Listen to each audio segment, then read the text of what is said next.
నగరంలోని 43, 44, 45 డివిజన్లలో MLA Balineni road షోకు ప్రజలు బ్రహ్మరథం పట్టారు. కాలనీల్లోని అడుగడుగునా హారతలిస్తూ పూల జల్లులు కురిపిస్తూ స్వాగతించారు. 43వ డివిజన్ శ్రీరామ్ కాలనీ వద్ద భారీ గజమాలతో ఆయనను స్వాగతించారు. బాలినేనికి అడుగడుగునా హారతలు దిష్టి తీసి విజయీభవ అంటూ దీవించారు.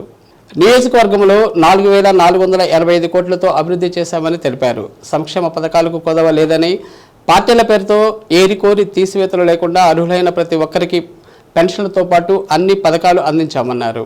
విద్యుత్ శాఖ మంత్రిగా హైటెన్షన్ వైర్లు తొలగింపుతో పాటు సబ్స్టేషన్లు నిర్మించామన్నారు. 5 అర్బన్ హెల్త్ సెంటర్ల నిర్మాణంతో పాటు ఉన్న 9 అర్బన్ హెల్త్ సెంటర్లలో అధునాతనమైన వైద్య పరికరాలను అందుబాటులోకి తీసుకువచ్చినట్లు వివరించారు. నగరంలోనే టీడీపీ నేతల దుష్ప్రచారం నమ్మవద్దని, పదే పదే అబద్ధాన్ని ప్రచారం చేయడం ద్వారా ప్రజలను నమ్మించాలనే పచ్చ కుట్రను తిప్పికొట్టాలని పిలుపునిచ్చారు. రాష్ట్రంలో ఎక్కడా లేని విధంగా 25,000 మందికి ఇళ్ల పట్టాలను రిజిస్ట్రేషన్ చేసి పంపిణీ చేశామన్నారు. మళ్లీ ప్రభుత్వం అధికారంలోకి రాగానే పట్టాలిచ్చిన వారందరికీ ఇల్లు కట్టించి ఇస్తామని హామీ ఇచ్చారు. టీడీపీ ప్రభుత్వంలో దోచుకోవటం, దాచుకోవటం తప్ప ప్రజల గురించి ఏనాడు పట్టించుకోలేదన్నారు. మరోసారి టీడీపీకి ప్రజలు తగిన గుణపాఠం చెప్పాలని పిలుపునిచ్చారు. చివరిసారి ఎన్నికల బరిలో దిగుతున్న తనను గెలిపించాలని, రానున్న 5 ఏళ్లలో నగరాన్ని అద్భుతంగా తీర్చిదిద్దుతానని బాలినేని ప్రజలకు హామీ ఇచ్చారు. కార్యక్రమంలో పీడీసీసీ బి మాజీ చైర్మన్ మాదాసి వెంకయ్య, పార్టీ నగర కన్వీనర్ కటారి శంకర్, 43వ division corporator Kande Swathi, division అధ్యక్షుడు కండే రమణయ్య యాదవ్, 44వ డివిజన్ కార్పొరేటర్ అధ్యక్షుడు గోపిరెడ్డి గోపాల్ రెడ్డి, 45వ డివిజన్ కార్పొరేటర్ వెన్నపోస కుమారి వెంకటేశ్వరరెడ్డి, 45వ డివిజన్ అధ్యక్షుడు పల్నాటి రవీంద్రారెడ్డి, నగరపాలక సంస్థ కోఆప్షన్ మెంబర్లు, వార్డు శేషయ్య తదితరులు పాల్గొన్నారు.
వెనక్కి కొంచెం